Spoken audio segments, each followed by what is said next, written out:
Irmãos queridos, a paz continue em nossos corações.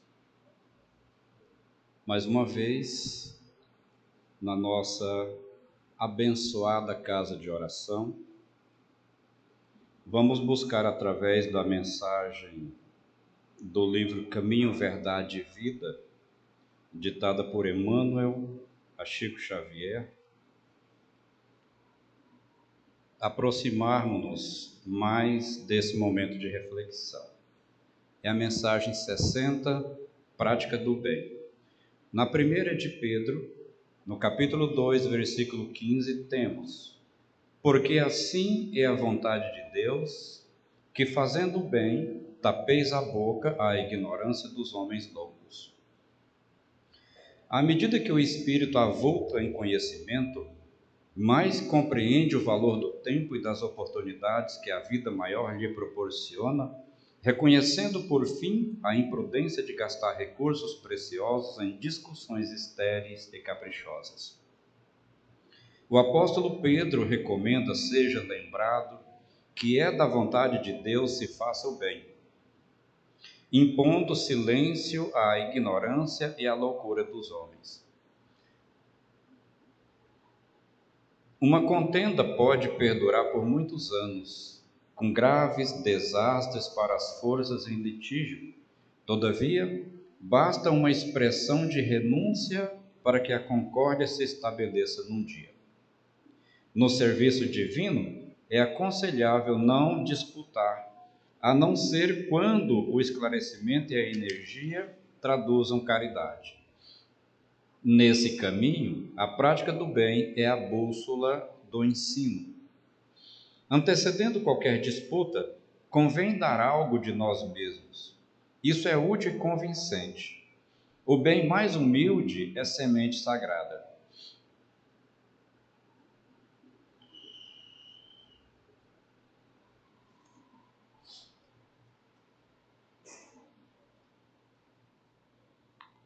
Convocado a discutir, Jesus imolou-se.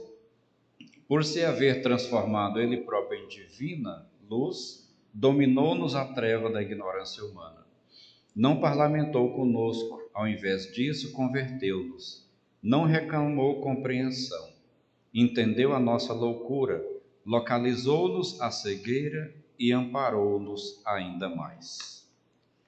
Quase que o ventilador me faz espirrar aqui no microfone. Resistiu quanto pôde. Vamos orar. Em o nome de Jesus, rogo ao Senhor a bênção para todos nós, que todos possamos encontrar nesta noite paz e harmonia, solução das nossas ansiedades, angústias, tristezas, dores, para que ao final dessa jornada estejamos bem. Que o Senhor, através desse paz que acabamos de receber, possa ter nos concedido harmonia.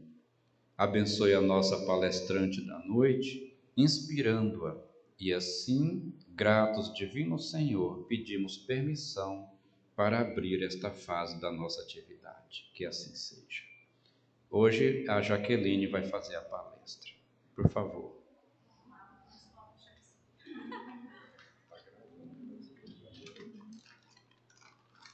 Boa noite a todos. Um pouquinho que eu sou um pouco baixa, né?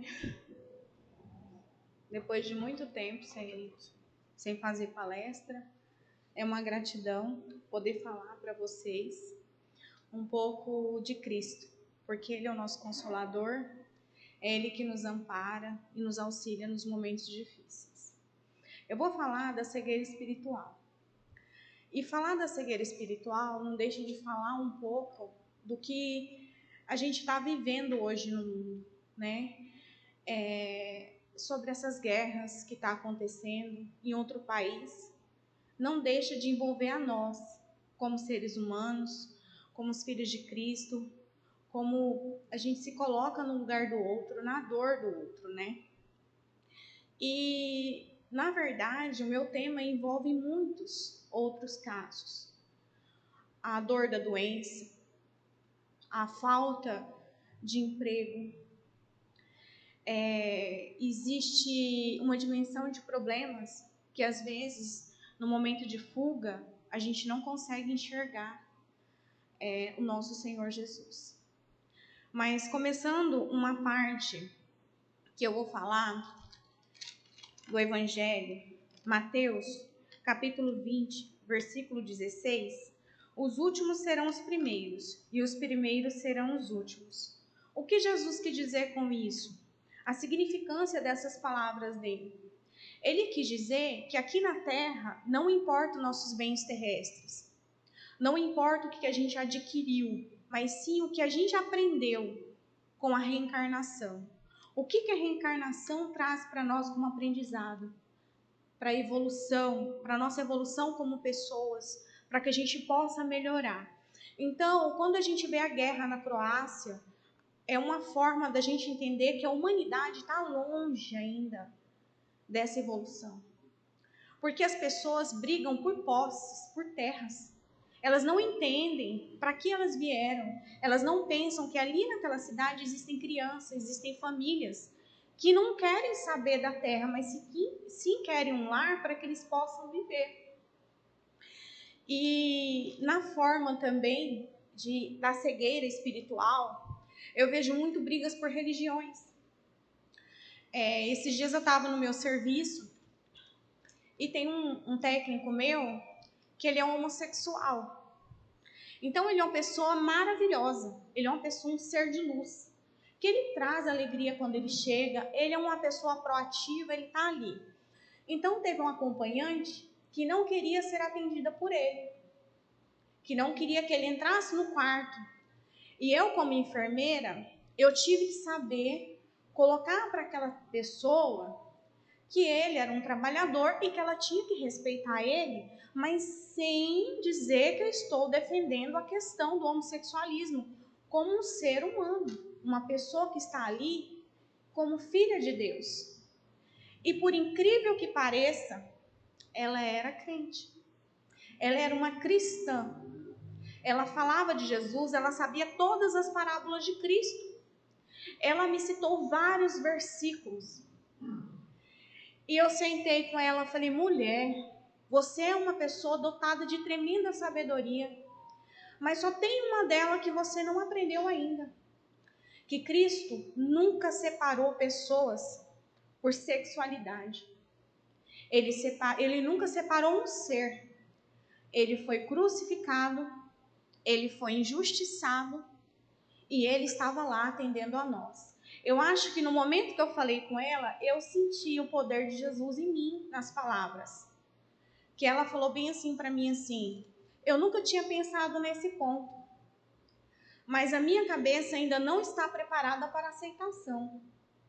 E eu falei para ela assim: então ore e peça para Cristo abrandar o teu coração e que você aceite as pessoas como elas são. Porque a pior coisa que tem é você achar que você está certo dentro de um contexto e você não entender aquele contexto. E às vezes uma pessoa que está de fora consegue te abrir os olhos perante aquela tamanha situação. Outro fato também que me fez escolher esse tema é de uma paciente. Inclusive ela faleceu, ela desencarnou anteontem. Ela chegou em mim e eu perguntei se ela estava bem. Ela: que pergunta mais tola, enfermeira. Como eu vou estar bem? Eu sei que eu vou morrer. Aí eu falei assim: essa é a certeza que nós todos temos, que um dia todos iremos. Aí ela falou: mas você está linda e bela conversando comigo em pé. Você não tem um câncer que te come todo dia. Você não tem um câncer que quando colocamos medicação não melhora. Eu te aportuno o dia inteiro. E você acha que eu estou bem? Aí eu falei para ela assim, com os olhos cheios de água, que eu sou um pouco chorona, né? Eu falei: vamos elevar nosso pensamento a Jesus nesse momento, então? Eu não tenho muito a te oferecer, mas eu tenho como orar por você. Para que você entenda que tudo que pôde ser feito, Ele fez, mas que Ele tem um tempo para cada um de nós. Um dia serei eu, outro dia será meu pai, minha mãe. Aliás, meu pai já está no terreno celestial. E a gente tem que entender e passar essa provação. Eu não sei qual será a minha amanhã, mas eu sei qual é o meu dever hoje, além de ser enfermeira, é passar a palavra de Deus para você. E ela me abraçou e falou para mim assim: eu espero que Jesus te abençoe. E eu agradeço por tudo que você me fez. E eu falei: mas vamos tornar esse dia feliz. Parecia que eu adivinhava que ela ia desencarnar no outro dia. Ela estava tão triste, e um ato, eu não estou falando o que eu fiz, eu estou falando o que a gente pode fazer pelo outro. Ao invés de chorar junto com ele, a gente pode ajudá-lo a sair desse lamaçal. Eu pedi para a menina buscar um óculos escuro, pedi uma bandana, e eu falei: vamos fazer o seu dia alegre hoje, e vamos tirar fotos. As meninas: você tá louca, não pode tirar foto dentro do hospital. Eu falei: fica quieto, pode sim, hoje pode tudo, hoje ela pode o que ela quiser. E nós tiramos fotos. Ela falou assim: você viu como eu tô feia? Eu estou sem cabelo. Aí eu falei: não, eu te empresto o meu. Aí virei meu cabelo sobre ela e tiramos fotos. E ela riu. Eu consegui fazer porque nós éramos em 6. Eu peguei todas as minhas técnicas e fiz elas pararem o que elas estavam fazendo, para a gente acolher aquela mulher que não tinha mais nenhuma esperança de vida.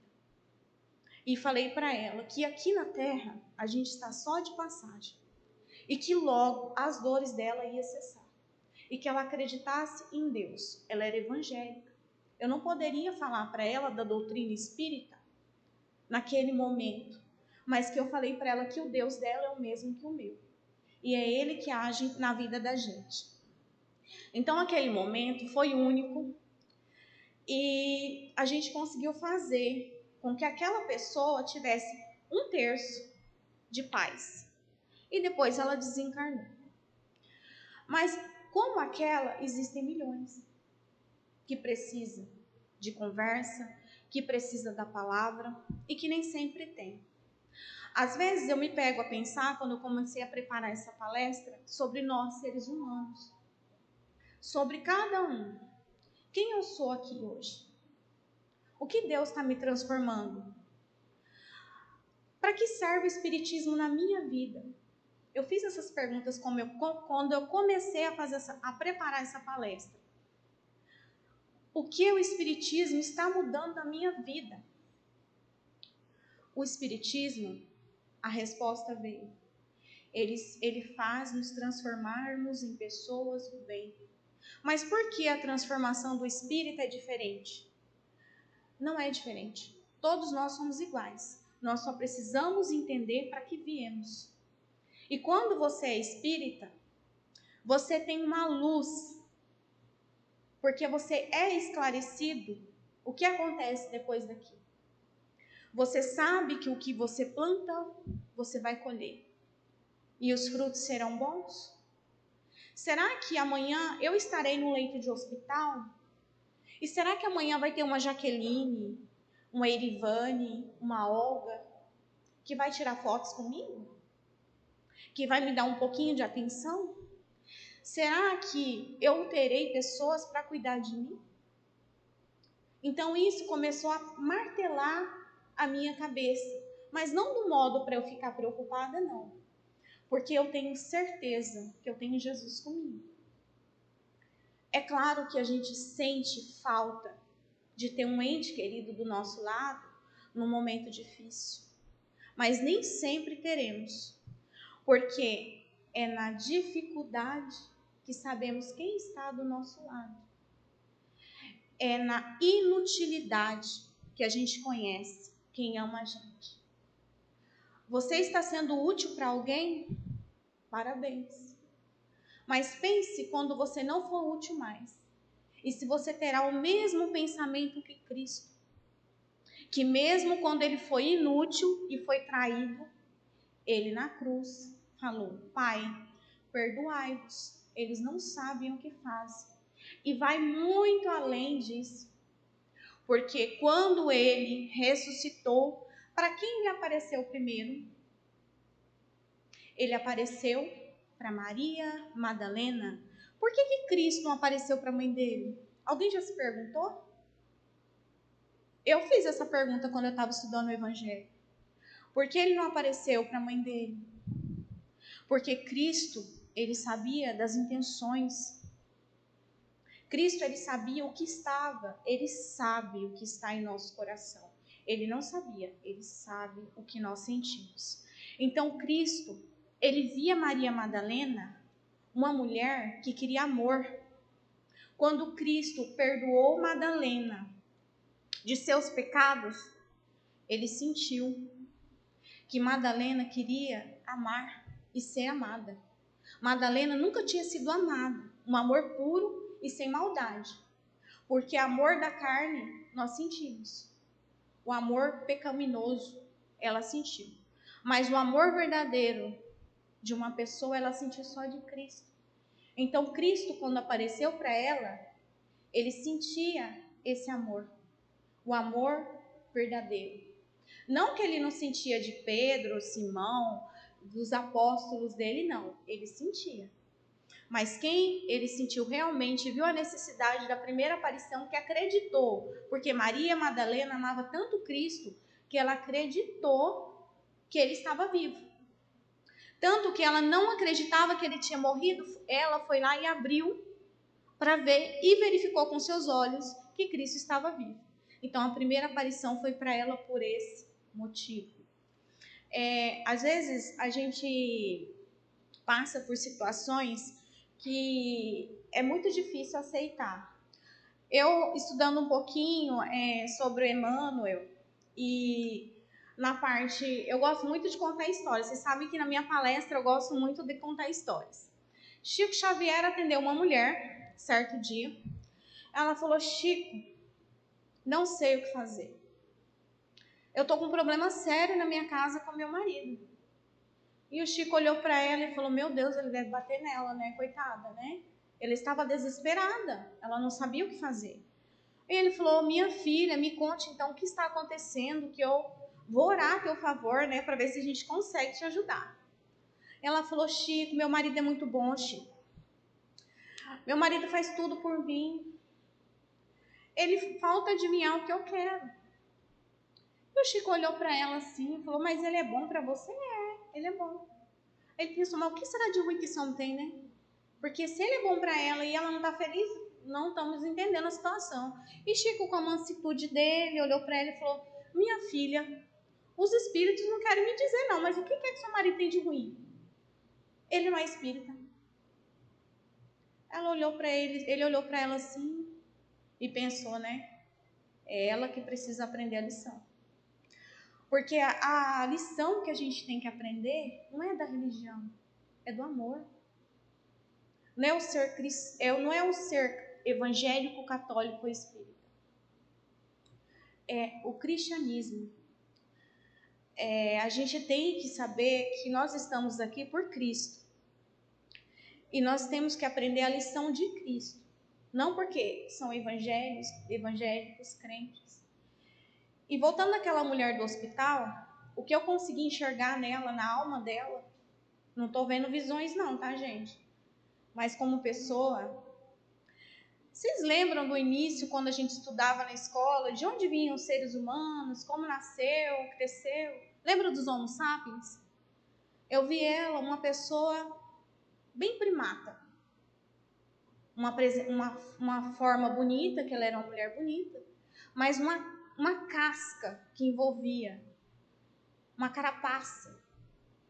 Se eu colocasse um primata, o rosto de um primata nela encaixaria certinho.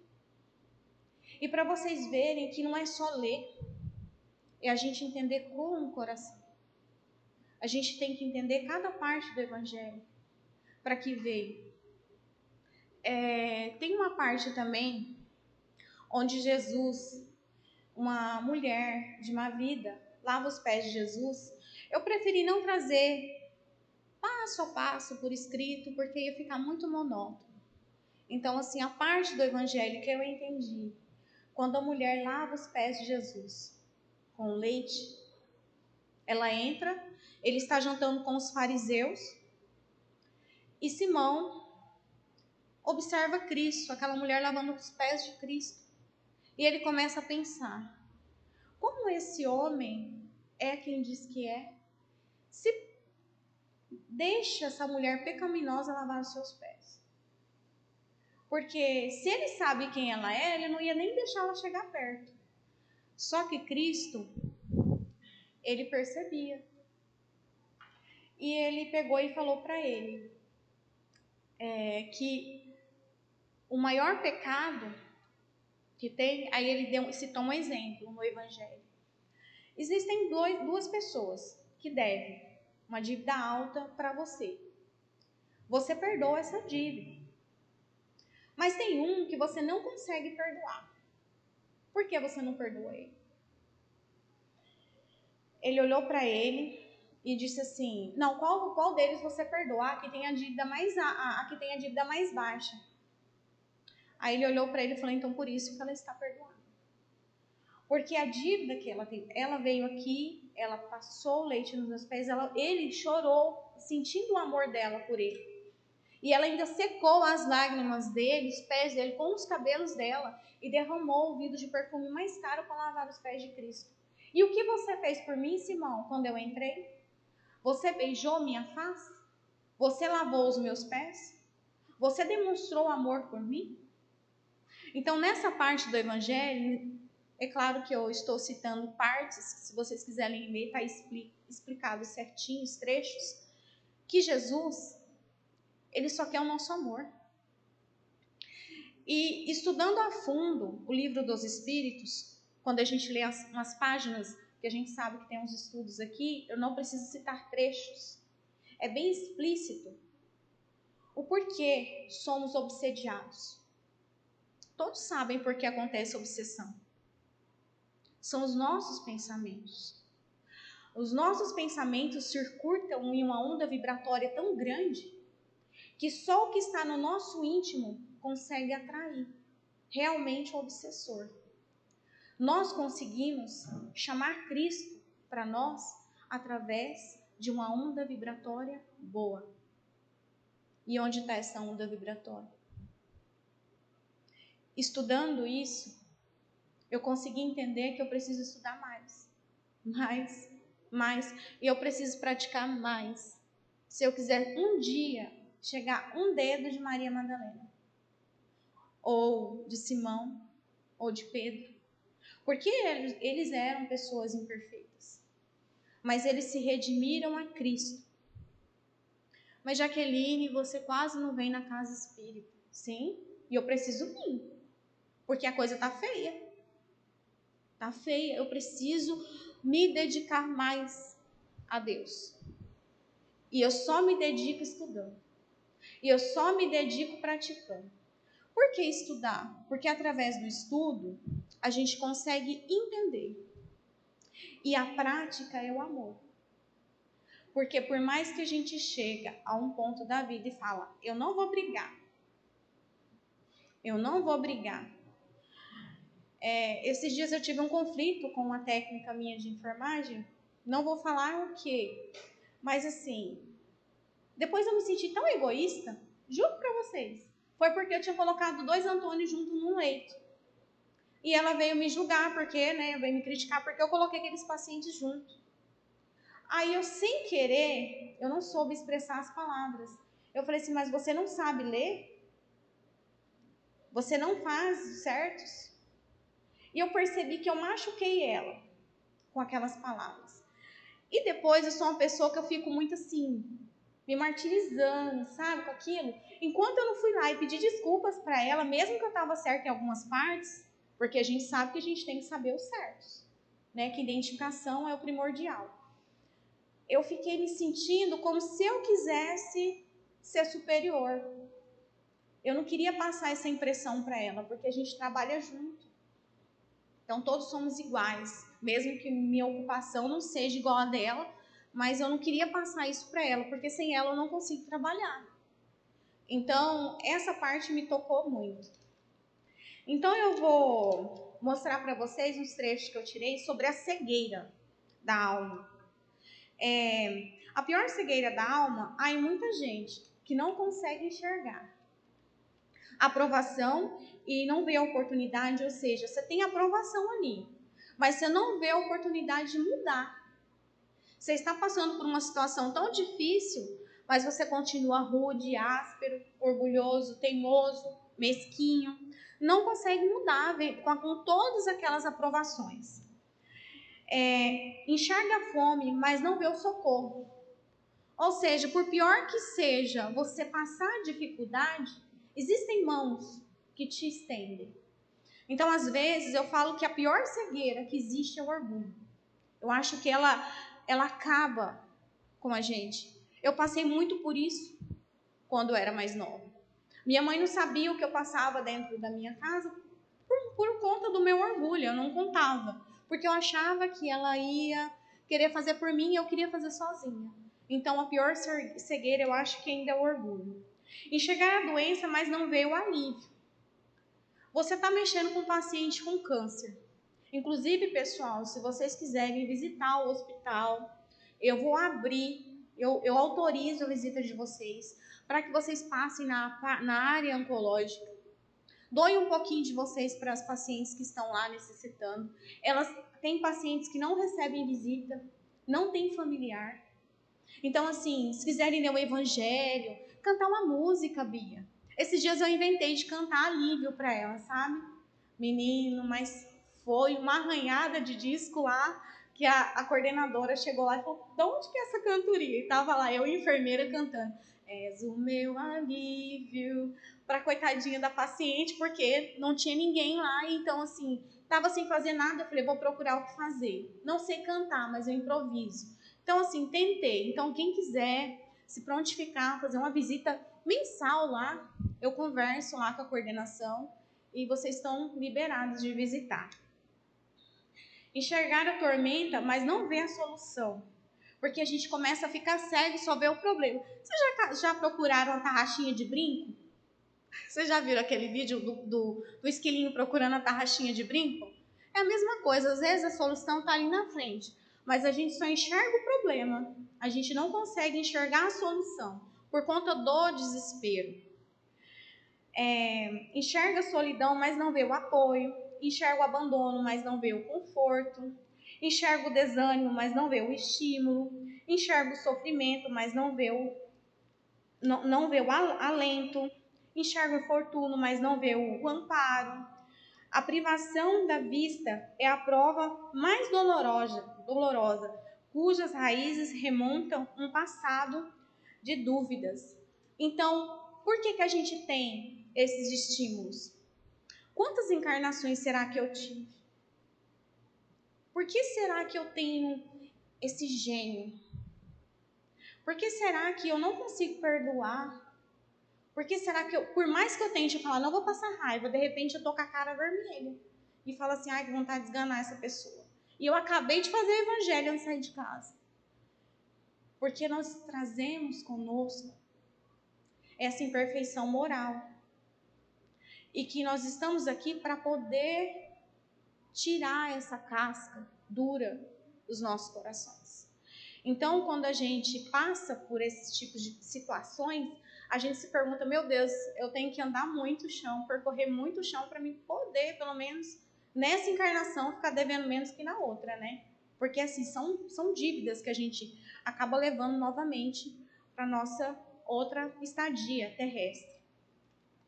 Então, contudo, a pior cegueira é aquela que impede a visão da caridade e não vê o bem que pode fazer, que é aquilo que eu falei. Que às vezes a gente fala, as meninas, não, enfermeira, nós temos muito relatório, olha o tanto de medicação, meninas, eu ajudo vocês a aspirar, vamos rapidinho lá no quarto lá, vamos fazer a visita pro fulano, o seu Joaquim, ele não tá bem. Aí ela assim, meu Deus, e eu consegui, através de Cristo, mudar o meu plantão. Consegui fazer um painel de humanização, se Deus quiser, amanhã vai estar lá. Consegui tirar foto dessas pessoas, para a gente fazer um painel de humanização, para eles entenderem que ali é mais do que uma oncologia. Ali é onde eles encontram um amparo.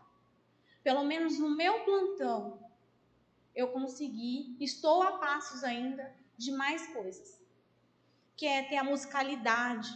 Estou atrás de um pessoal que faz musicalidade, que pode levar à tarde para eles isso.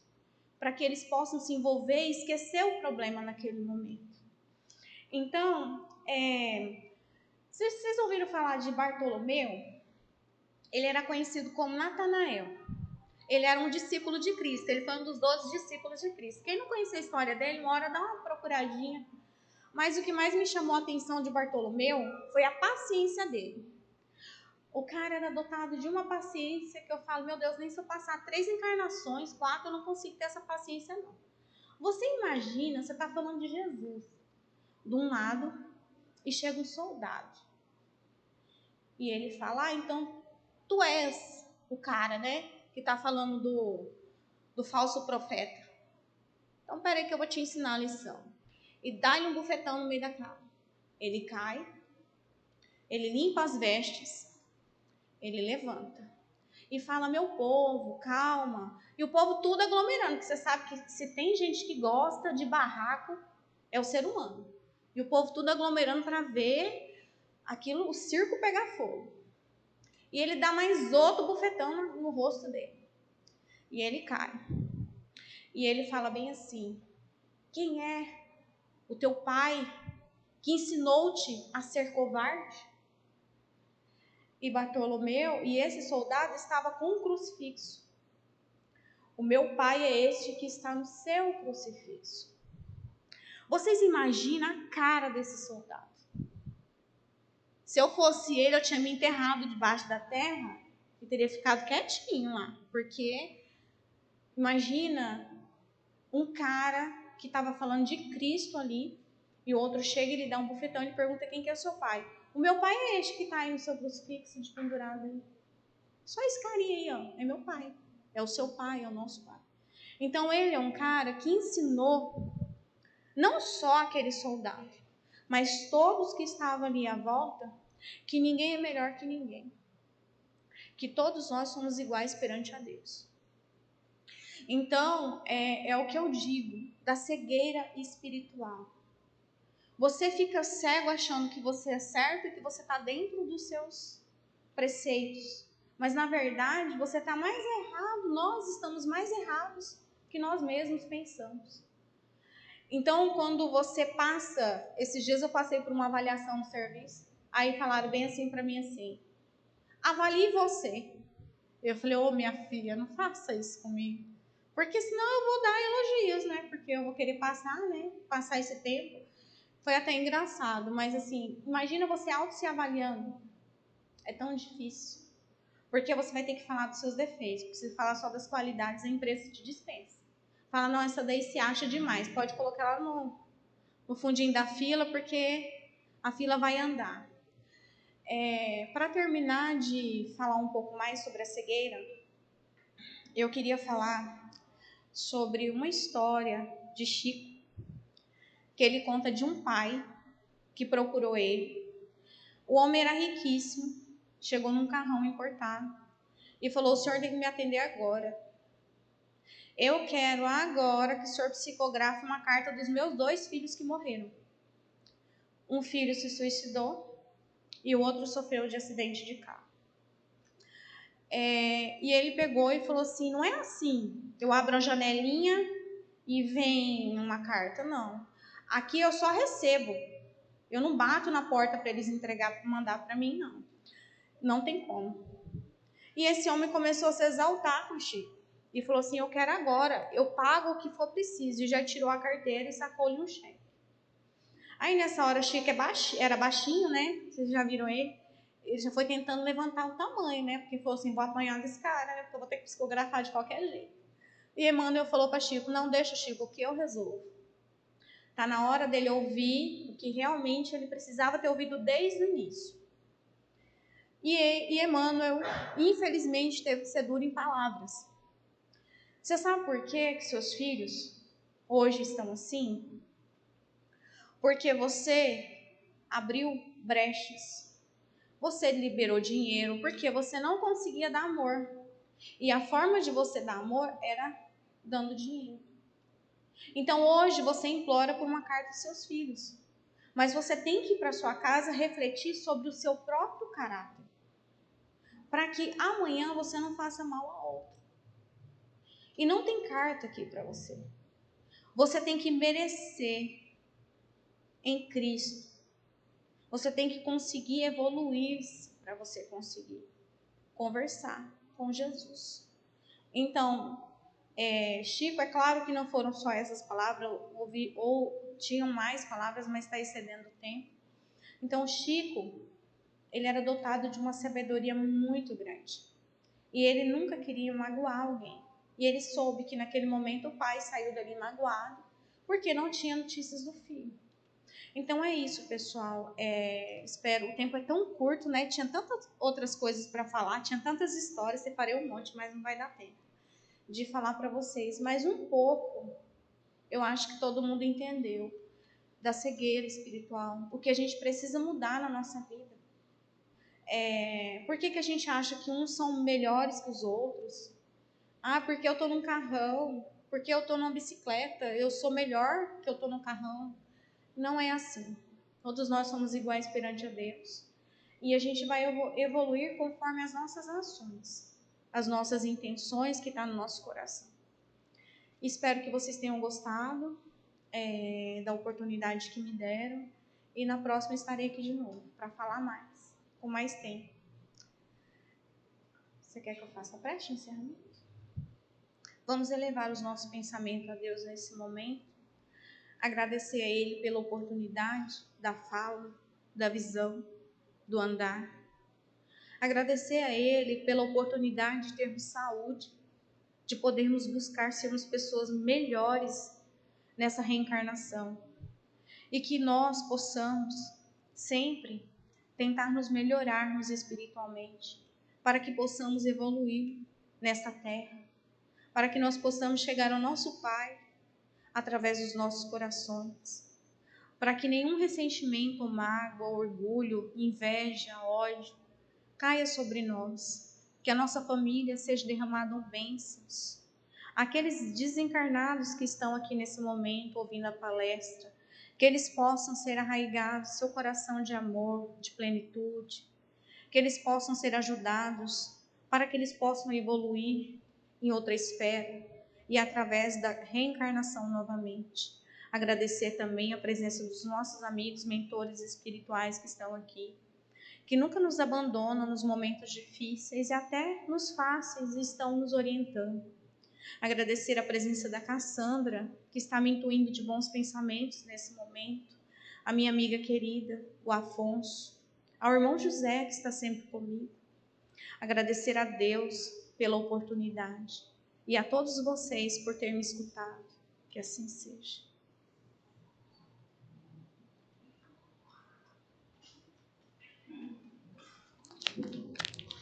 Irmãos, não deixem de vir sábado.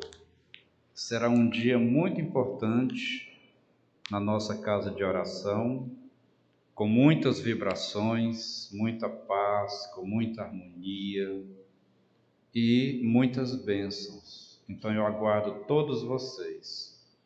Lembrando que aos trabalhadores da casa, que sábado, 14 horas, nós temos mais um curso, das 14 às 17. Esse sábado vai ser qual? Esse sábado vai ser um treinamento para as pessoas que desejam fazer palestra espírita. Mesmo quem não quer fazer palestra espírita, deve fazer o curso, porque vai ajudar bastante no seu dinamismo, na sua profissão, na sua vida pessoal, a falar em público. Então, é um treinamento muito interessante. Começa às 14 horas, tem um intervalo, depois continua até às 17. Todos são meus convidados. No mais, que Jesus os abençoe e os acompanhe em segurança até os vossos lares. Vão em paz.